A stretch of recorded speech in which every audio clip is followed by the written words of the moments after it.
Good evening and welcome. Tonight, we invite you to slow down, settle in, and gently step away from the modern world as we travel back in time far from comfort, convenience, and certainty into a single ordinary day in the American Wild West of the 1870s. This is not the Wild West of legend or cinema, not a place of heroic standoffs and perfectly pressed hats. Instead, this is a quieter, grittier world, where survival itself is the main achievement, and where simply making it from morning to night requires endurance, patience, and resilience. Let us begin our journey there, at the very start of the day, before the sun fully rises over the frontier. Life in the 1870s Wild West is harsh in ways that are difficult to imagine today. There is dust everywhere on clothes, in hair, between teeth, and floating constantly in the air. It coats wooden floors, settles on windowsills, and clings stubbornly to skin no matter how often one tries to wipe it away. Towns are built quickly and cheaply, with little thought for comfort or beauty. Wooden buildings lean slightly as if tired from standing too long against wind and heat. Streets are unpaved, churned into dry ruts by wagon wheels and hooves, and when the wind blows, it lifts clouds of dirt that sting the eyes and scratch the throat. This is the environment you wake up to every morning, and there is no escaping it. The romantic image of the Wild West suggests freedom and adventure, but daily life is defined instead by discomfort and limitation. Resources are scarce, and nothing comes easily. Clean water must be hauled by hand, often from questionable sources. Food is simple, repetitive, and chosen for durability rather than taste. Clothing is worn until it can no longer be repaired, then worn some more. Every object around you has been used, reused, and patched together, often by your own hands. Waste is not just discouraged, it is unthinkable. Even small luxuries are rare, and when they appear, they are cherished quietly rather than celebrated. As the day begins, there is no soft transition from sleep to wakefulness. You do not rise refreshed. Sleep itself is light and broken, interrupted by noises from outside and inside alike. Wooden walls do little to block sound, and the town wakes early. Horses snort and stamp their hooves. Wagons creak as they are loaded for the day. Somewhere nearby, a door slams, followed by voices already strained from a life of shouting over wind and distance. Inside your room, the air is stale and heavy, carrying the mixed smells of sweat, dust, and old fabric. The mattress beneath you is thin, stuffed with straw that has long since lost its softness, poking uncomfortably through worn cloth. There is no sense of privacy here. If you are staying in a boarding house, you share space with others who are just as tired and just as resigned to the conditions. Personal boundaries are a luxury of the future. Everyone hears everyone else wake up, cough, move, and groan. The day begins not because you feel ready, but because the world around you refuses to stay quiet any longer. Rest is never complete, and exhaustion becomes a background state of being, something you learn to live with rather than overcome. The heat arrives early, especially in warmer months. Even before the sun climbs high, the air already feels dry and pressing. Windows, if they exist at all, offer little relief. Opening them invites more dust inside, but closing them traps the heat. There is no good choice, only the selection of which discomfort you prefer. Sweat begins almost immediately, and it will stay with you for the rest of the day. In this environment, the body is always aware of itself, always aching slightly, always thirsty, always aware of hunger or fatigue. What makes this life especially difficult is how ordinary all of it feels to the people living it. There is no sense that this is an extreme experience, no expectation that conditions should be better. Hardship is not an event. It is the default. Children grow up knowing no other reality. Adults measure success not by comfort or happiness, but by endurance. If the roof does not leak too badly, if illness has not struck this week, if food is available for another day, then things are considered acceptable. Gratitude is quiet and practical, never dramatic. The environment itself is unpredictable and often unforgiving. Sudden storms can turn dry ground into thick mud that traps wagons and makes travel impossible. Long dry spells bring shortages of water and crops, tightening already limited supplies. There is little protection from nature's shifts, and planning can only go so far. People learn to read the sky, the wind, and the behavior of animals, relying on observation rather than forecasts. Even then, surprises are common, and they often come with consequences that ripple through daily life. In this world, time moves differently. There is no constant clock watching, no precise scheduling. The rhythm of the day is shaped by light, weather, and necessity. Work begins when it must and ends when it can. Tasks take as long as they take. Waiting is a common activity, waiting for water to boil, for food to cook, for supplies to arrive, for heat to ease. Patience is not a virtue here. It is a requirement. Those who cannot learn it quickly find themselves overwhelmed. Despite everything, people continue. They form routines because routines offer structure in a place where so much is uncertain. Simple habits, waking, eating, working, resting, become anchors. Conversation, when it happens, is often brief and practical, focused on immediate needs rather than distant dreams. Humor exists, but it is dry and understated, a way to release tension rather than escape reality. Complaining serves little purpose, and so it fades into silence. What stands out most, when looking closely at this life, is not its drama but its persistence. The Wild West is not a constant series of exciting moments. It is long stretches of effort punctuated by brief pauses. It is waking up tired and going to bed tired, day after day, with little variation. And yet, people endure. They adapt to discomfort until it becomes familiar. They measure progress in small ways: a repaired boot, a successful meal, a day without trouble. As the morning fully arrives and the sun climbs higher, the town settles into its daily rhythm. The dust rises again underfoot. The heat strengthens. Work begins, not with enthusiasm, but with acceptance. This is life on the frontier, unpolished, demanding, and stripped of illusion. And as we move deeper into this day, we begin to understand that surviving here is not about bravery or glory, but about resilience, about waking up each morning and choosing, once again, to continue. Morning in the 1870s Wild West does not arrive gently. It forces itself into existence through noise, movement, and discomfort. You wake not because you feel rested, but because the world around you has already begun. The boarding house is alive long before the sun fully rises, and its thin wooden walls offer no barrier between your senses and the lives of everyone else inside. The room you sleep in is small and crowded, designed for function rather than comfort. Several beds may share the same space, each one narrow and pressed close to the next. There is barely enough room to walk without brushing against another person or bumping into a rough wooden post. Personal belongings are few and kept close: boots under the bed, a coat folded at the foot, maybe a hat hanging from a nail in the wall.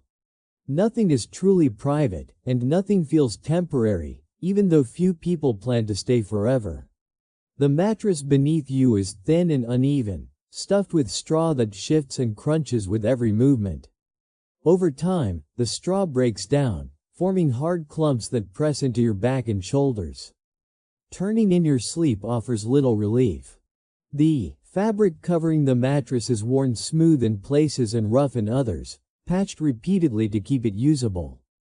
Sheets, if they exist at all, are coarse and often shared between guests over long periods, washed infrequently due to the effort required to heat water and dry fabric.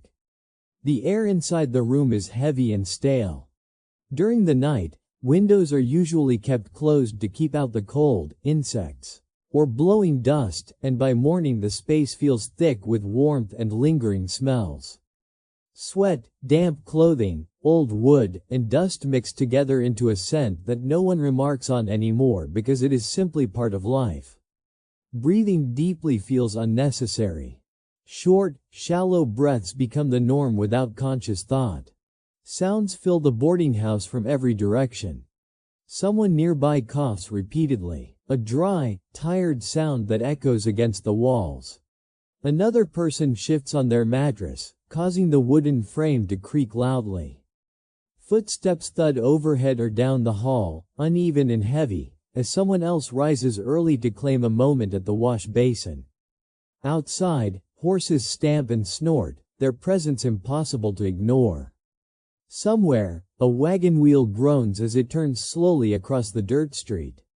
There is no alarm clock, but none is needed. The building itself announces the morning. Doors open and close. Floorboards complain under constant use. Voices murmur, then grow louder as people shake off sleep and prepare themselves for the day. Conversations are short and practical, exchanged without ceremony. No one asks how you slept, because everyone already knows the answer. Getting out of bed requires effort. Muscles are stiff from long days of work and nights spent in awkward positions. The floor beneath your feet is cold in the early morning, the wood worn smooth by countless steps. Dust clings immediately to bare skin, settling between toes and along ankles. You pause for a moment, not out of reflection, but simply to let your body adjust to standing again. Privacy, in the modern sense, does not exist here. Changing clothes happens in full view of others, done quickly and without embarrassment. Everyone understands the unspoken rule of looking without really seeing. Modesty is practical rather than emotional, shaped by necessity instead of choice. Clothing itself offers little comfort. Shirts are stiff, trousers heavy, seams rough against skin, but they are familiar, and familiarity counts for something. The heat, even this early, begins to make itself known. In warmer months, the room never truly cools overnight.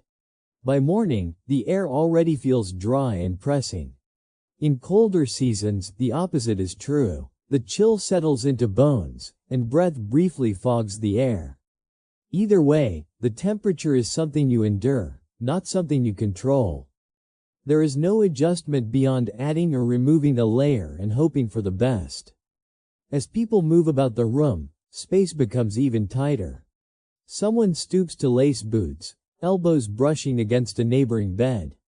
Another person reaches for a coat, accidentally knocking against a wall. Apologies are brief or unnecessary. Everyone understands that the space is shared and that small collisions are inevitable. Irritation exists, but it rarely surfaces. Energy is conserved for more important tasks. Light enters slowly, filtering through small windows clouded with dust and grime. It is a muted, yellowish glow rather than bright sunlight, and it reveals more imperfections than beauty. Scratches on the floor, stains on the walls, and worn patches on clothing become visible as the room brightens. Nothing here is new, and nothing is expected to be.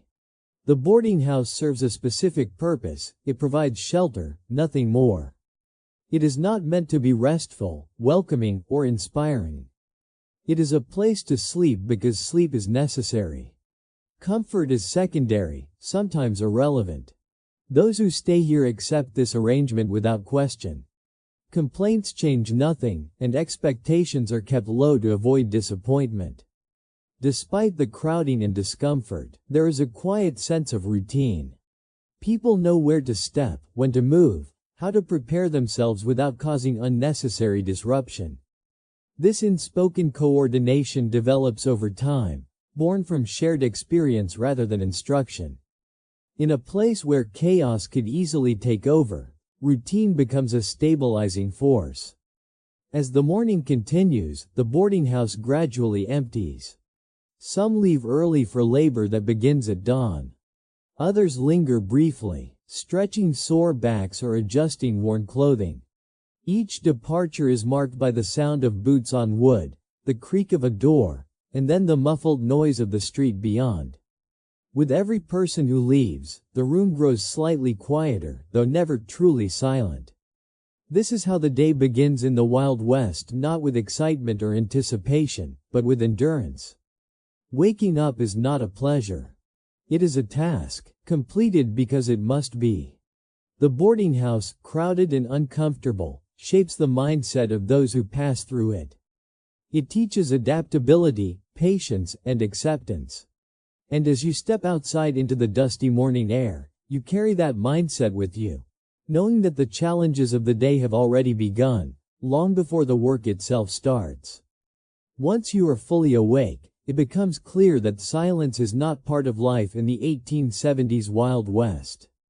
Noise is constant, layered, and unavoidable. It seeps into every moment of the day, beginning before sunrise and lingering long after night falls.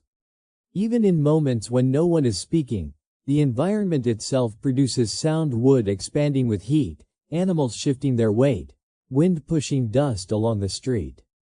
Quiet, as a concept, feels distant and unfamiliar. Inside the boarding house, sound travels freely. Walls are thin, built quickly from rough planks that leave small gaps where air and noise pass without resistance. Every movement announces itself. Footsteps echo sharply across wooden floors. Beds creak with the smallest shift of weight.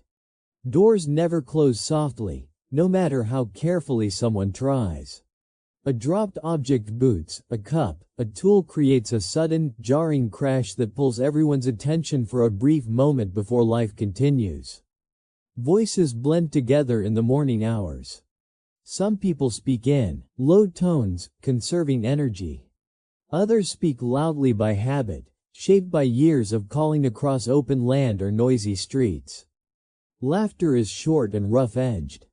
Arguments, when they happen, are blunt and practical, focused on immediate concerns rather than emotion. There is little room for dramatic expression when so much effort is required just to get through the day. Outside, the town adds its own constant soundtrack. Horses stamp their hooves against packed dirt, shaking flies from their legs. Harnesses jingle as animals are prepared for work. Wagon wheels groan and clatter as they roll over uneven ground, their wooden spokes stressed by weight and distance. Somewhere nearby, metal strikes metal, tools being adjusted, equipment repaired, doors reinforced against wear. These sounds repeat day after day until they fade into the background, noticed only when they stop. Smell is just as persistent as sound.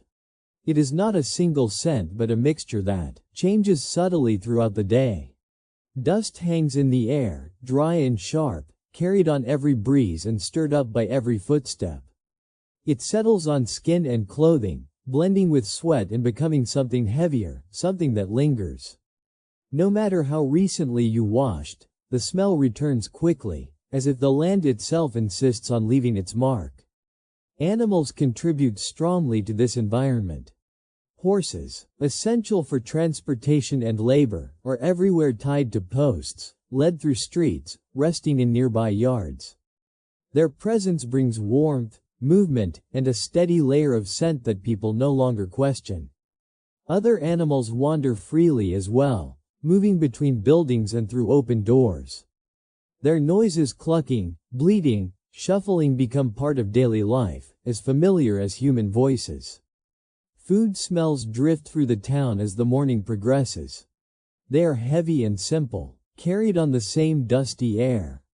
Grease, smoke, and boiling water combine into a scent that signals nourishment rather than pleasure. It is not the smell of variety or freshness, but of sustenance prepared the same way every day.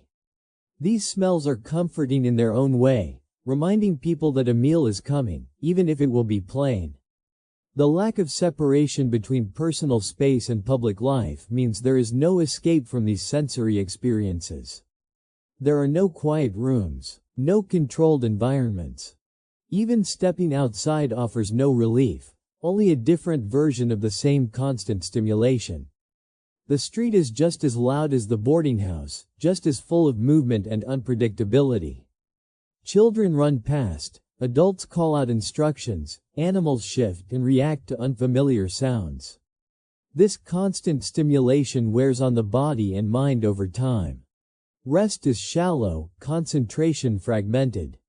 Tasks are completed amid interruptions, and patience becomes an essential skill. People learn to pause mid-action, resume conversations after disruptions, and continue work without complaint when attention is pulled elsewhere. Adaptation happens slowly but thoroughly, shaping behavior until distraction feels normal. The sense of smell also plays a practical role. People learn to read their environment through it. Smoke might signal cooking, warmth, or danger.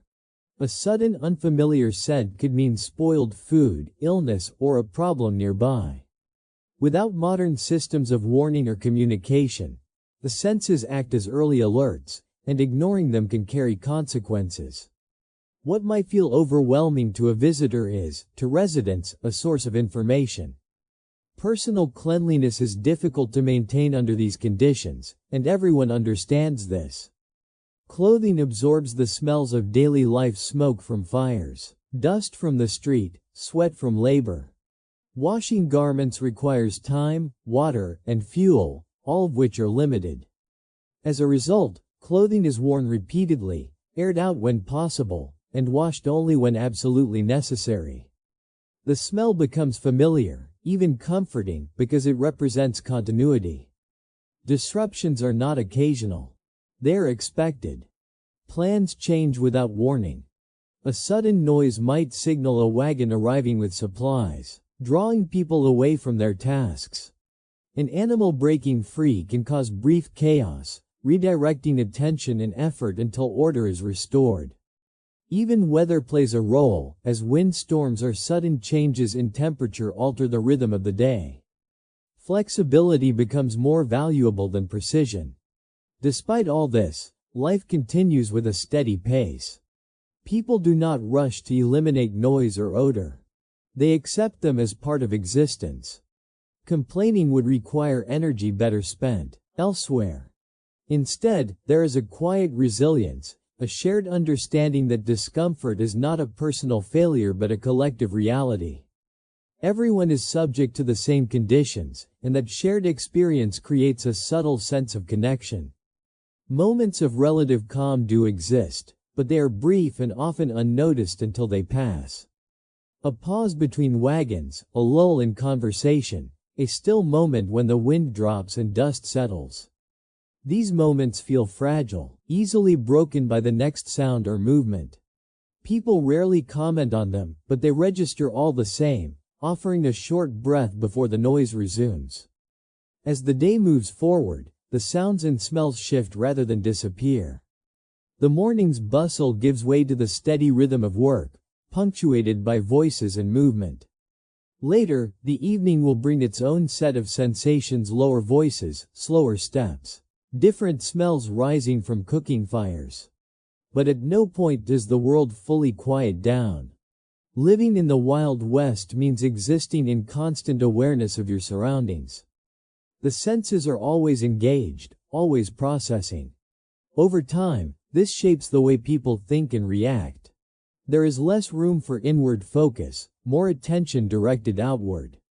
Survival depends not just on strength or skill, but on awareness, on hearing what is happening nearby, noticing changes in the air, responding quickly when disruption becomes danger. By accepting the noise and smells as permanent companions, people learn to function within them rather than fight against them. The environment does not bend to personal comfort. Instead, individuals bend to fit the environment. And as the day continues, this constant sensory presence becomes the backdrop against which all other aspects of frontier life unfold. Hygiene in the 1870s Wild West is shaped not by comfort or routine, but by availability, effort, and necessity. Cleanliness exists as an idea rather than a standard, something people aim for when circumstances allow rather than expect as part of daily life. The concept of feeling fresh or fully clean is unfamiliar. Instead, people learn to manage degrees of dirt, adjusting expectations to match reality. Water is the foundation of hygiene, and it is never taken for granted. Every drop must be carried, pumped, or drawn from a nearby source, often shared by many others. This makes water precious. Using it for washing the body competes directly with cooking, drinking, and cleaning tools. Because of this, personal washing is limited, brief, and purposeful. No one stands under flowing water, letting it run freely. Each movement is measured, each splash intentional. Morning routines reflect this scarcity. Washing the face and hands is common, as these areas are most exposed to dust and contact. A small basin is filled with cold water, sometimes warmed slightly if fuel is available. A rough cloth is dipped in, wrung out, and passed over skin quickly. The water clouds almost immediately, turning gray with dust. When finished, the same water may be used by someone else, especially in shared spaces, until it is too dirty to serve any purpose. Soap exists, but it is harsh and utilitarian. Often made from animal fat and lye, it cleans effectively but strips the skin of moisture, leaving it dry and irritated. Using it too often causes cracking and discomfort, especially in cold or dry weather. As a result, soap is reserved for times when dirt becomes unbearable or when illness threatens. The idea of daily full body washing feels excessive, even wasteful. Hair care follows a similar pattern. Hair is washed infrequently, sometimes weeks apart, depending on conditions. Dust settles into it easily, and wind tangles it further. Brushing helps redistribute oils and remove loose debris, but it cannot fully clean. Hats and scarves are worn not just for warmth or style, but to protect hair from constant exposure. Over time, people become accustomed to the weight and texture of unwashed hair, barely noticing it unless something changes. Dental care is minimal and improvised. There is no standardized routine, no neatly packaged tools designed for comfort. Instead, people rely on simple methods passed down through habit and necessity. Twigs are chewed until the ends fray, then rubbed against teeth to remove surface debris. Powdered substances like salt or baking soda are sometimes used, though sparingly. These methods help somewhat, but they cannot prevent long-term problems. Tooth discomfort is common and accepted. When pain appears, people endure it as long as possible, adjusting how they eat and speak. Only when it becomes unbearable do they seek intervention, and even then, options are limited. Dental procedures are quick and direct, focused on removing the problem rather than preserving comfort. Fear is managed through resolve rather than reassurance, and afterward, life continues with little pause. Clothing plays a major role in personal hygiene, acting as both protection and burden. Garments absorb sweat, dust, and smoke throughout the day. Washing them requires large amounts of water and time, so it is done infrequently. Instead, clothes are aired out, shaken free of dirt, and brushed clean when possible. Repairs are constant.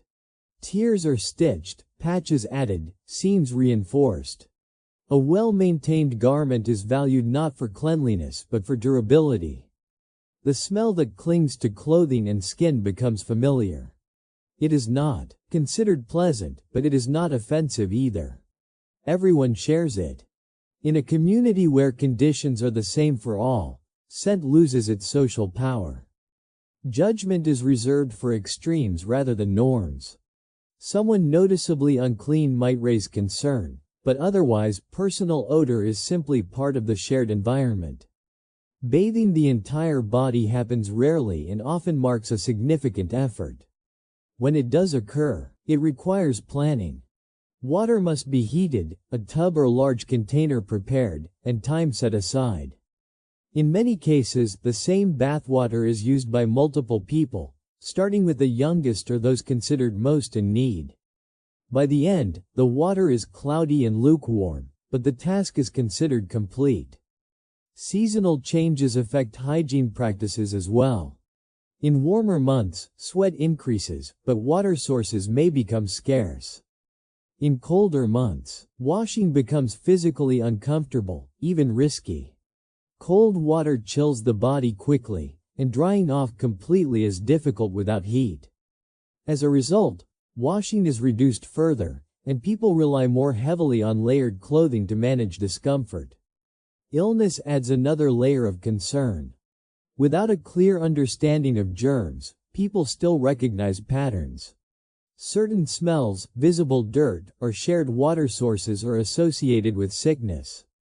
When illness spreads, communities adjust behaviors slightly, cleaning more thoroughly, isolating those affected when possible. These responses are based on observation rather than theory, shaped by experience instead of science.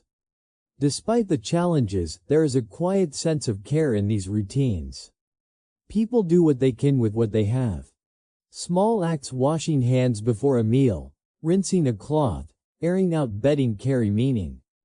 They represent effort and intention, even when results are limited. Cleanliness becomes less about appearance and more about respect for oneself and others. Over time, the body adapts. Skin toughens, becoming less sensitive to irritation. Expectations shift, and what once felt uncomfortable becomes normal. This adaptation is not celebrated, but it is essential. Without it, daily life would feel unbearable. Instead, people move through their routines with efficiency, conserving energy for work and survival. Hygiene in the Wild West is not about achieving a standard. It is about managing reality. It reflects the broader rhythm of frontier life, practical, restrained, and shaped by necessity. Every action is weighed against effort and outcome. Nothing is done simply because it feels good. Everything serves a purpose, even if that purpose is only to make the next few hours more bearable. As the day continues, these small acts of self-care fade into the background. Hands grow dirty again. Dust settles once more, sweat returns. There is no frustration in this cycle, only acceptance. Cleanliness is temporary, effort constant. And within that understanding, people carry on, focused not on how they feel in the moment, but on what still needs to be done before night falls. Food in the 1870s Wild West is not a source of excitement or variety. It exists for one primary reason: to keep the body moving through another long day. Meals are shaped by availability, preservation, and effort, not by preference. What you eat today is likely what you ate yesterday, and what you will eat tomorrow if supplies hold out. The idea of choice is limited, and hunger, more than taste, decides what feels acceptable. Breakfast arrives early, often soon after waking, because work cannot wait. The meal is filling rather than satisfying, built around ingredients that travel well and spoil slowly. Biscuits are common, dense and dry, baked to last rather than to please. They are hard enough to require effort with each bite, especially for those with sensitive teeth. Beans, cooked long ago and reheated repeatedly, appear frequently, their texture softened but their flavor unchanged. Meat, when available, is treated with care. Fresh meat is rare and consumed quickly, while preserved meat lasts longer but demands patience to chew. Bacon is valued for its fat and durability, though it is often tough and heavily salted. Cooking methods are simple and repetitive: fried, boiled, or roasted over open flame. There is little room for experimentation, and no expectation of refinement. Coffee plays a central role in daily life. It is not prepared for enjoyment but for function. Brewed strong and dark, it provides warmth and alertness rather than comfort. Grounds are reused multiple times, producing a bitter liquid that carries more familiarity than pleasure. Still, coffee is cherished. It offers a brief sense of routine, a small marker that the day has officially begun. Meals are eaten quickly, often standing or sitting wherever space allows.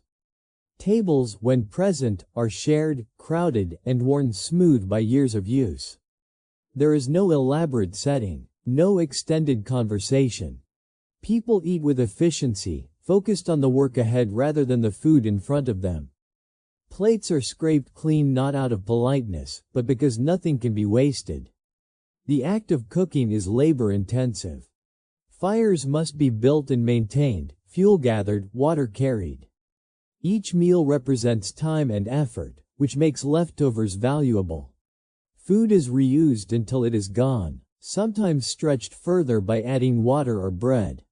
The line between frugality and necessity is thin, and most people live directly on it. The smell of cooking food drifts through the town, heavy and familiar. It signals nourishment rather than indulgence. For some, it brings relief. For others, it reminds them of limited portions or uncertain supply. Hunger is a constant companion, sometimes quiet, sometimes demanding attention. People learn to ignore it when necessary, focusing instead on tasks that ensure future meals. Seasonal changes influence what appears on the table. During certain times of year, supplies run low, and meals become smaller and simpler. Fresh produce, when available, is prized, but it rarely lasts long. Preservation methods, drying, salting, smoking, dominate food preparation.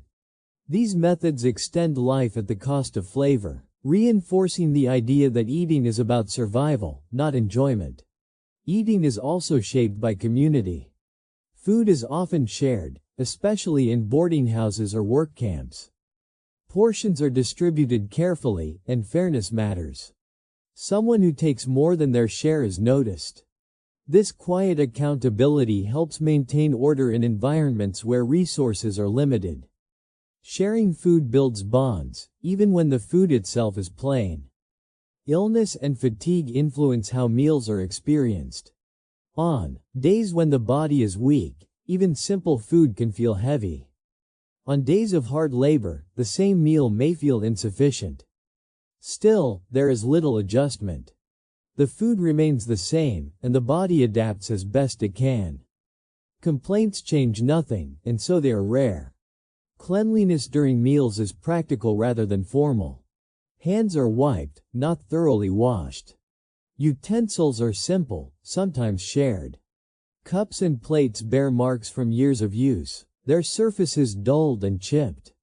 These signs of wear are not seen as flaws but as evidence of continued usefulness. Despite its limitations, food provides structure to the day. Meals divide time into manageable segments before eating and after eating. They offer brief pauses from labor, moments to sit, chew, and breathe. Even the most basic meal creates a rhythm, grounding the day in repetition. There is also a quiet sense of gratitude woven into these routines. Not spoken aloud, but felt. A full plate, however simple, represents stability. It means that supplies have not yet run out, that work has been done, that tomorrow is possible. This gratitude is not dramatic or emotional. It is steady and practical. As breakfast ends and dishes are cleared, the day moves forward. Stomachs are filled just enough, bodies fueled for hours of work ahead. The taste of the meal fades quickly, replaced by dust, effort, and focus. Food has served its purpose. And with that, the people of the Wild West return to their tasks, carrying with them the quiet understanding that every meal is both ordinary and essential. In the Wild West, the boundary between human living space and the animal world is thin and constantly shifting. Animals are not kept at a distance. They are woven directly into daily life. They move through streets, yards, and sometimes even indoor spaces with little resistance. Their presence is practical, expected, and unavoidable. To live here is to accept that animals are neighbors, co-workers, and occasional intruders. Horses dominate the landscape. They are essential for travel, labor, and trade, and their needs shape the rhythm of the day. They are tied to posts outside boarding houses, watered from shared troughs, and led through narrow streets that were never designed for such traffic. Their size and strength demand attention. A sudden movement or loud noise can cause them to react, and everyone nearby remains aware of this at all times. Living alongside horses teaches constant alertness. Smaller animals move even more freely. Chickens wander without direction, pecking at the ground wherever they find opportunity. They slip through open doors, scatter at sudden sounds, and return moments later as if nothing happened. Goats and pigs appear unexpectedly, drawn by food scraps or familiar paths. They do not recognize private property in the modern sense. Fences are minimal, gates often left open, and animals follow instinct rather than rules. Inside buildings, signs of animal presence are everywhere. Dirt and straw are tracked across floors. Feed is stored in corners or shared spaces. Insects follow animals indoors, carried unknowingly on fur and hooves. The effort required to keep spaces completely separate is simply too great, and so separation is rarely attempted. Instead, people adapt, stepping around animals rather than chasing them away, accepting interruptions as part of the environment. This closeness brings challenges. Animals make noise at all hours. A restless horse, a hungry pig, or a startled chicken can disrupt sleep or concentration. Cleaning becomes more difficult, as new messes appear as quickly as old ones are addressed. Food must be guarded carefully, as animals are quick to take advantage of any moment of inattention. Still, these inconveniences are weighed against necessity, and necessity always wins. Animals are also sources of warmth and comfort, though this is rarely spoken aloud. In colder weather, their presence adds heat to shared spaces. Their steady breathing, shifting weight, and familiar sounds become part of the background, offering a strange sense of continuity. Life feels active, moving, and grounded in something tangible. The presence of animals reinforces the sense that survival here is physical, immediate, and shared across species. Work revolves around animals as much as it revolves around people. Feeding, watering, grooming, and managing them takes time every day. These tasks are not optional. Neglect shows quickly, and consequences follow. An unfed animal becomes weak. An unwatched one wanders off. Responsibility is constant, and it extends beyond human needs. This shared dependence shapes behavior, encouraging routine and discipline. The smells associated with animals blend into the broader scent of the town. They are strong but familiar, rarely commented on. Over time, people stop distinguishing between different sources. Everything becomes part of a single atmosphere. The idea of removing these smells entirely feels unrealistic, even unnecessary. They signal life, work, and continuity. Danger is also part of this closeness. Animals are unpredictable, especially when tired, injured, or frightened. A sudden kick or bite can cause serious harm. People learn to read behavior carefully, watching ears, posture, and movement. Children are taught early to respect animals, not through lectures but through observation and experience. Awareness becomes instinctive. Despite the risks, there is a mutual reliance that defines the relationship. Animals provide labor, transport, food, and materials. In return, they receive care and protection. This relationship is not sentimental, but it is steady. Animals are not pets in the modern sense, but they are not treated as expendable either. Each one represents effort and value. The constant presence of animals also reinforces the idea that life here is not controlled or polished. It is organic, shifting, and responsive. Clean lines and clear boundaries do not exist. Instead, everything overlaps work and rest, indoors and outdoors, human and animal. This overlap creates complexity, but it also creates resilience. When one system falters, another often compensates. As the day continues, animals remain part of every scene. They stand patiently in the heat, move alongside people at work, and rest nearby when tasks slow. Their rhythms influence human rhythms, shaping when people move, pause, or adjust plans. Life does not operate in isolation. It unfolds as a shared experience across the entire environment. By accepting animals as constant companions rather than obstacles, people learn to live with fewer expectations of control. This acceptance reduces frustration and conserves energy. Instead of fighting the environment, they move within it, adapting moment by moment. In the Wild West, survival depends not on separation from nature, but on coexistence with it. This shared space, messy and unpredictable, becomes normal over time. What might feel overwhelming to an outsider becomes simply the way things are. Animals pass through, noise rises and falls, dust settles and lifts again. And within this ongoing movement, people continue their day, focused not on perfection, but on persistence. Clothing in the 1870s Wild West is chosen for durability above all else. Style, comfort, and appearance are secondary concerns, often ignored entirely. Every garment must earn its place by lasting as long as possible under harsh conditions. Clothes are not replaced seasonally or according to fashion. They are worn until they can no longer hold together, then altered, patched, and worn again. Most people own very few outfits. A shirt, a pair of trousers, a coat, and perhaps an extra layer for colder weather make up the majority of a wardrobe.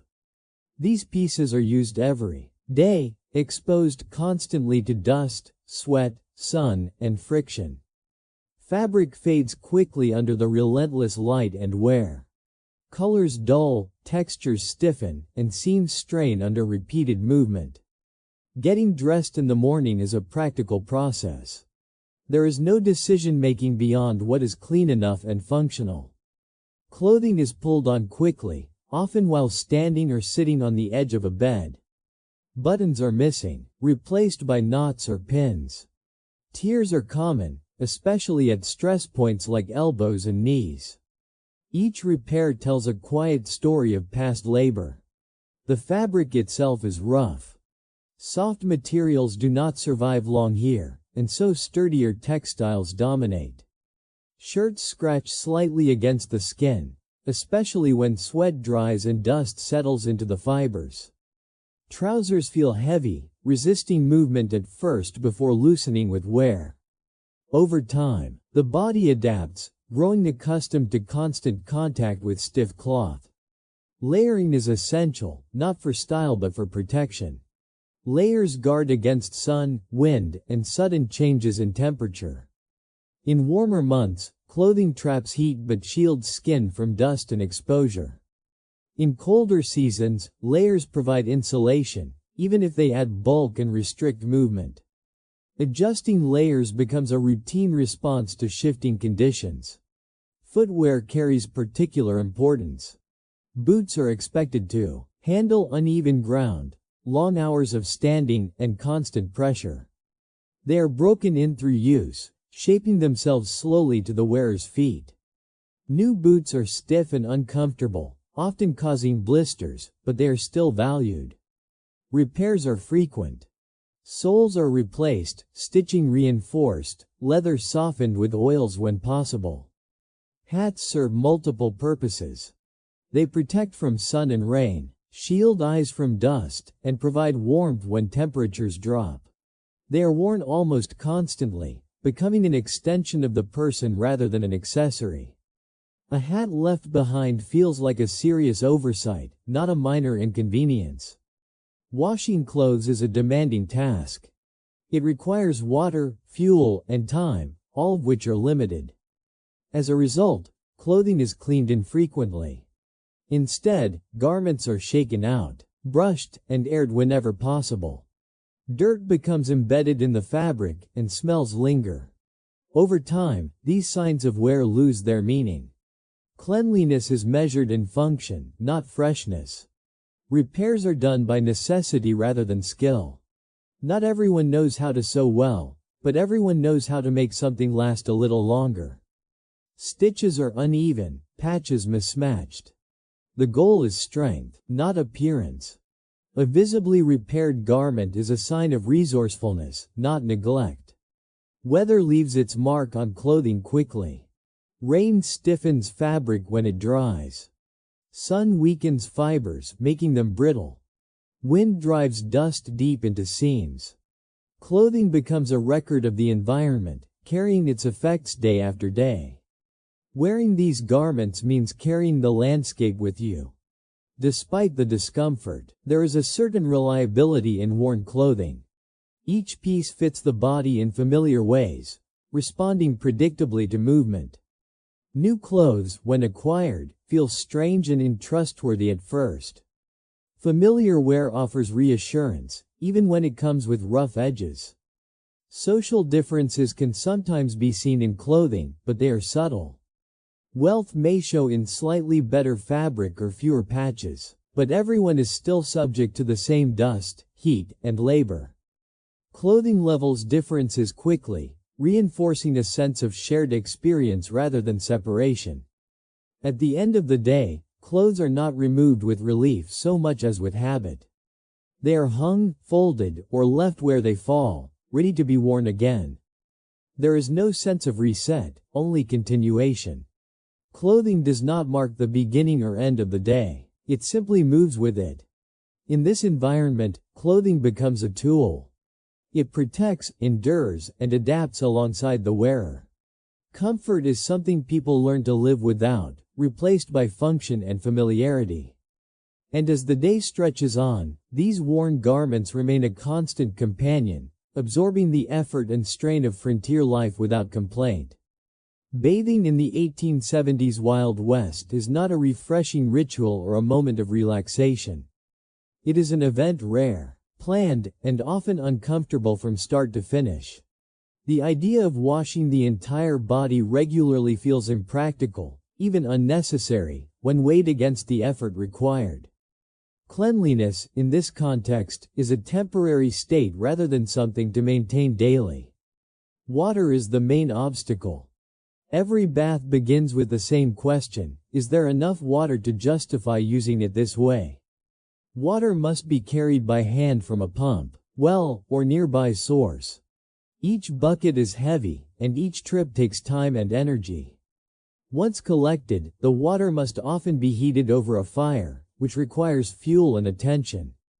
The process is slow, and nothing about it feels convenient. Because of this effort, bathing usually happens only when circumstances demand it. After long travel, during illness, or when dirt and sweat become impossible to ignore, a bath may be arranged. Even then, it is done with restraint. The amount of water used is limited, and every movement is careful, designed to make the most of what is available. Bathing containers are simple. A large tub, a metal basin, or even a repurposed barrel serves the purpose. Privacy is minimal. In shared living spaces, bathing often happens behind a thin screen or in a corner of a room. Others may be nearby, moving quietly or pretending not to notice. Modesty exists, but it is shaped by practicality rather than comfort. The water temperature is rarely ideal. It may be lukewarm at best, cooling quickly as time passes. In colder seasons, the shock of water against skin is immediate and sharp. The body tenses, breath catches, and the process becomes something to endure rather than enjoy. In warmer weather, the water may feel better initially, but it quickly becomes cloudy with dust and sweat, reminding you of its limits. Soap, when used, is harsh and functional. It cleans effectively but offers little comfort. The lather is thin, the scent strong and utilitarian. Prolonged contact leaves skin dry and tight, sometimes irritated. As a result, soap is used sparingly, focused on the most necessary areas. The goal is not luxury, but improvement, however brief. Bathwater is often shared.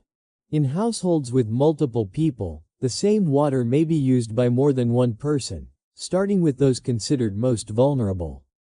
By the end, the water bears visible signs of use. This practice is accepted without comment. Cleanliness is relative, and improvement is what matters. Drying off presents its own challenge.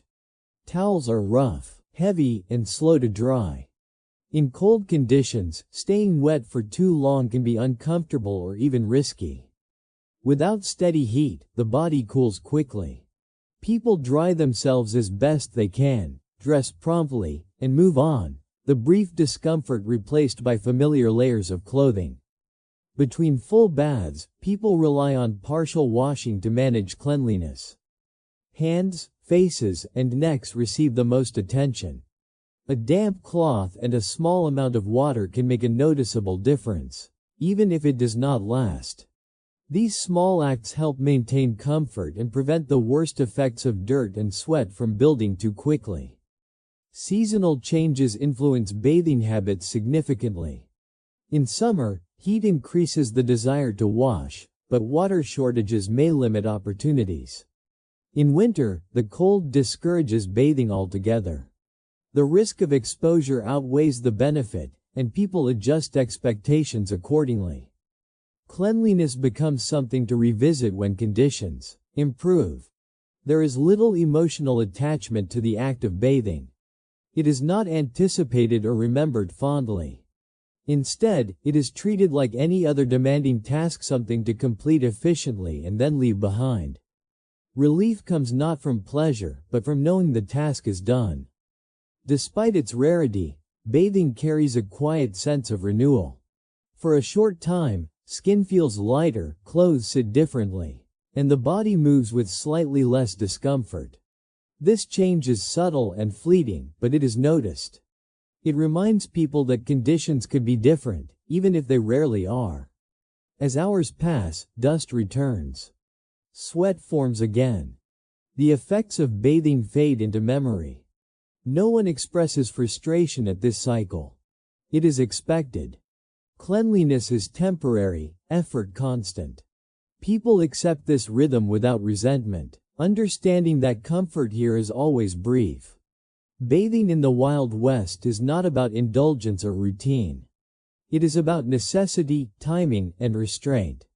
It reflects the broader reality of frontier life, where every action must justify its cost.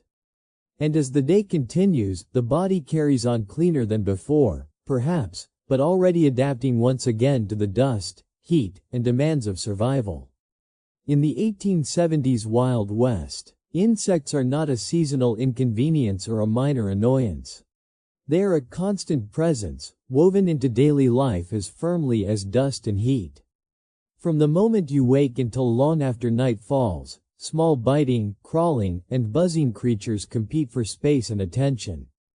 There is no true escape from them, only varying degrees of tolerance. Flies appear first and in great numbers.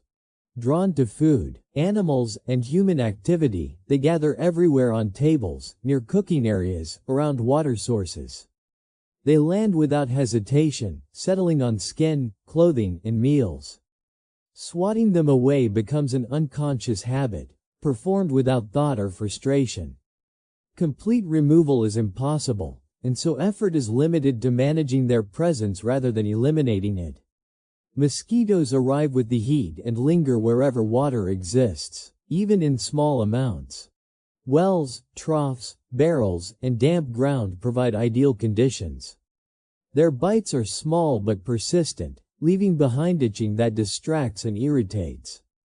Scratching offers brief relief but often leads to broken skin, which invites further discomfort. People learn to ignore the sensation as best they can, focusing attention elsewhere. Lice and fleas are quieter companions, less visible but more persistent. They live in clothing, bedding, and hair, spreading easily in shared spaces. Boarding houses, with their crowded rooms and infrequent washing, create ideal conditions for them. Discovering their presence is unpleasant but unsurprising. It is treated as a problem to manage, not a personal failing. Night offers little relief. Bed bugs emerge after dark, hiding during the day in cracks of wooden frames and walls. Sleep is often interrupted by itching or the uncomfortable awareness of movement beneath blankets. People shift positions repeatedly, hoping to find brief comfort. Rest remains shallow, and mornings arrive with the body already fatigued. Efforts to control insects are basic and inconsistent. Bedding is aired when possible, clothing shaken out and brushed. Fires and smoke provide temporary relief, driving insects away for short periods. Certain plants or substances are believed to help, though results vary. These methods reduce numbers slightly but never solve the problem entirely. The physical discomfort caused by insects blends into the larger pattern of daily strain. Itching joins soreness, stiffness, and fatigue as background sensations. The body rarely feels fully at ease. Instead, people grow accustomed to low-level discomfort, carrying it without complaint. Over time, tolerance replaces irritation. Insects also influence behavior. People choose sleeping positions, clothing layers, and daily routines with them in mind. Sleeves stay long despite heat. Collars are adjusted to limit exposure. Movements are measured to avoid stirring swarms. These adaptations become automatic, learned through repetition rather than instruction. Illness adds another layer of concern.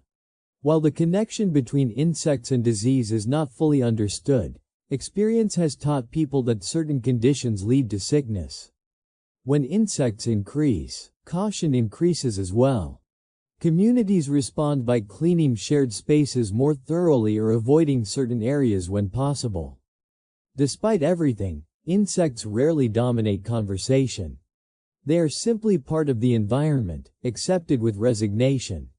Complaining offers no solution and wastes energy better spent elsewhere. Instead, people focus on what they can control: work, routine, and preparation. The persistence of insects reinforces a broader lesson of frontier life. Comfort is temporary, and relief is incomplete. The body is always negotiating with its surroundings, adjusting and readjusting. Perfection is not the goal. Endurance is. As the day continues, bites accumulate, itching flares and fades, and attention shifts back to tasks at hand. Insects remain present but no longer central. They join the background of sensation that defines life in the Wild West, a constant reminder that survival here is not about eliminating discomfort, but about living alongside it. Basic necessities in the 1870s Wild West come with quiet risks that people accept as part of daily life.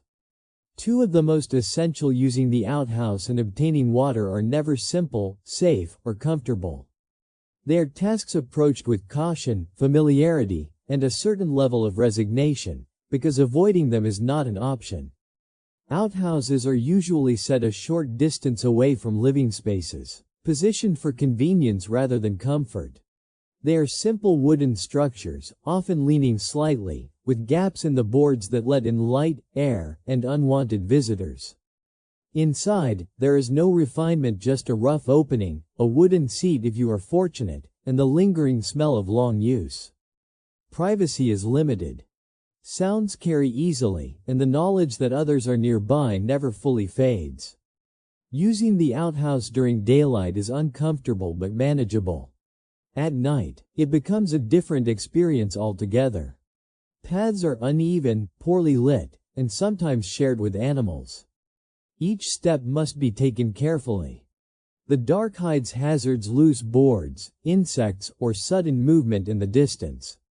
People move quickly, focused on finishing the task and returning indoors as soon as possible.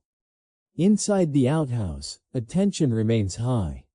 Insects gather in the shadows, and the air is thick and still. There is little sense of ease. The structure creaks with movement, reminding you of its fragility. Still, this is a familiar routine, repeated countless times, and familiarity brings a certain confidence. What once felt alarming becomes manageable through repetition. Water, equally essential, carries its own challenges. Clean water is never guaranteed. Wells, pumps, rivers, and shared barrels supply the town, but their quality varies. Water often appears cloudy, carrying sediment from the ground. Its taste reflects its source, sometimes metallic, sometimes earthy. People learn to accept this without hesitation. Collecting water is physical work. Buckets are heavy, especially when filled, and carrying them strains arms and backs already tired from labor. Spills are frustrating because they represent wasted effort. Each trip is calculated to balance need against fatigue. Water is used carefully, with little excess. Boiling water is common when possible, especially for drinking and cooking. This adds another step, another demand on fuel and time. When boiling is not possible, people rely on experience and luck. Illness is an understood risk, though not fully explained. When sickness spreads, water sources are often suspected first. Shared water sources create a sense of collective responsibility. Careless behavior affects everyone. Buckets are rinsed, spills wiped, and access managed quietly. There are no posted rules, but expectations are clear. Survival depends on cooperation as much as individual effort. These daily risks are not dramatic, but they are constant. They demand awareness without panic, caution without hesitation. People do not dwell on what could go wrong. They focus on what must be done. Fear is replaced by routine. As the day moves forward, water is fetched again and again, the outhouse visited as needed. These tasks fade into the background, yet they shape the rhythm of life. Each one is a reminder that survival here depends on managing small dangers repeatedly, day after day. In the Wild West, safety is not assumed, it is negotiated through habit, attention, and shared understanding.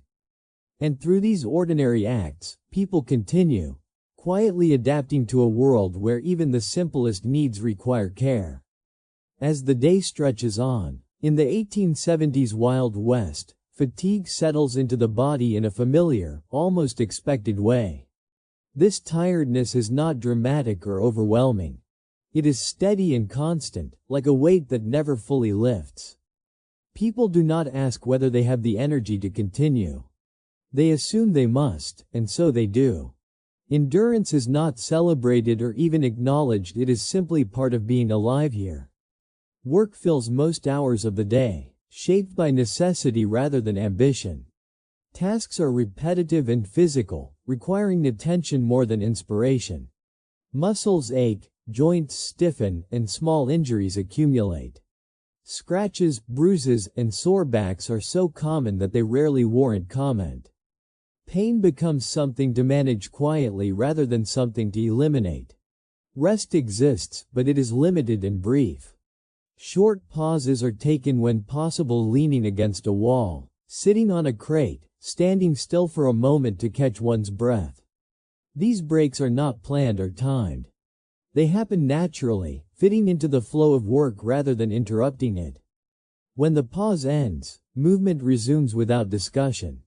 Mental endurance matters just as much as physical strength. Days are long, and the outcome of effort is often uncertain. Crops may fail, supplies may run short, weather may undo hours of labor. People learn not to attach their sense of worth to results. Instead, they focus on effort itself, doing what can be done today, then repeating it tomorrow. There is little room for frustration. Complaining expends energy without producing change. When setbacks occur, they are absorbed into routine. A broken tool is repaired. A delayed delivery is waited out. A difficult day blends into the next. Emotional reactions are muted not because people feel nothing, but because expression does not ease the situation. Social support exists, but it is quiet and practical. Help is offered through action rather than words. Someone carries an extra load. Another steps in to finish a task. These gestures are not framed as kindness. They are understood as necessary for the group to function. Mutual reliance is built into daily life. Endurance is taught through observation. Children watch adults work through exhaustion and learn to do the same.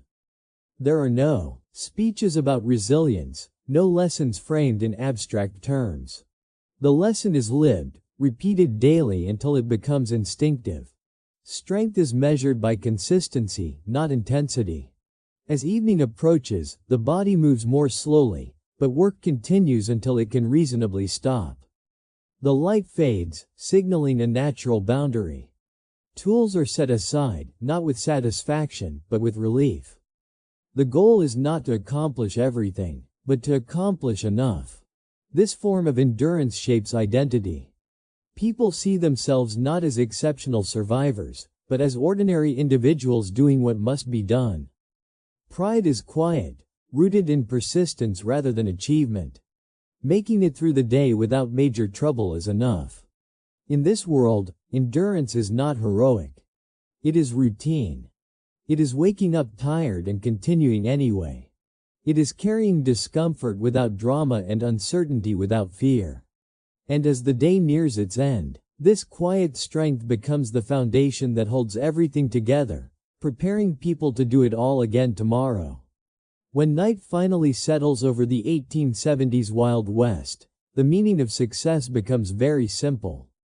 A good day is not defined by progress, comfort, or happiness. It is defined by survival. If no one is seriously injured, if there is food to eat, if shelter holds against the night air, then the day is considered complete. Evenings are quiet, not because life is peaceful, but because energy has been spent. People move slowly, conserving what little strength remains. Conversation is brief and practical. Words are used to share information, not emotions. Stories, when told, are short and grounded in reality rather than imagination. Meals at night mirror the rest of the day, simple, repetitive, and functional. Food is eaten steadily, without ceremony. There is no expectation of pleasure, only nourishment. The act of eating is a reminder that the body will be needed again tomorrow, and it must be maintained. Darkness brings both rest and uncertainty. Without electric light, the night feels close and heavy. Shadows move easily, and unfamiliar sounds carry farther. Doors are secured, animals settled, fires reduced to embers. These routines provide a sense of control in an environment that offers very little of it. Sleep is approached with practicality rather than anticipation. Beds are hard, blankets are thin, and temperatures shift quickly. Still, exhaustion usually wins. The body accepts whatever rest it can get. Sleep may be shallow and interrupted, but it is enough to allow the next day to begin. There is little reflection on the past or planning far into the future. Life is lived in short segments, focused on what must happen next. Tomorrow's concerns are acknowledged, but not dwelled upon. Worry does not change outcomes, and so it is kept to a minimum. This way of living shapes priorities. Small victories matter more than distant goals. A repaired roof, a full water container, a healthy animal, these are achievements worth noticing. Progress is measured in stability rather than advancement. Community plays a quiet but essential role. Knowing that others are nearby, facing the same challenges, creates a sense of shared experience. People may not speak openly about fear or hardship, but they recognize it in one another. This unspoken understanding reduces isolation. As the night deepens, silence takes over. The day ends not with celebration, but with acceptance. Life in the Wild West is not about conquering the land or proving strength. It is about adapting, enduring, and continuing. In this world, survival itself becomes the standard. Each completed day is a small success, earned through effort, restraint, and persistence. And as sleep arrives, it does so with the quiet knowledge that simply making it through today is enough. As we step back from this quiet, demanding world of the 1870s Wild West, one thing becomes clear. Daily life was not shaped by adventure or legend, but by patience, routine, and constant adjustment.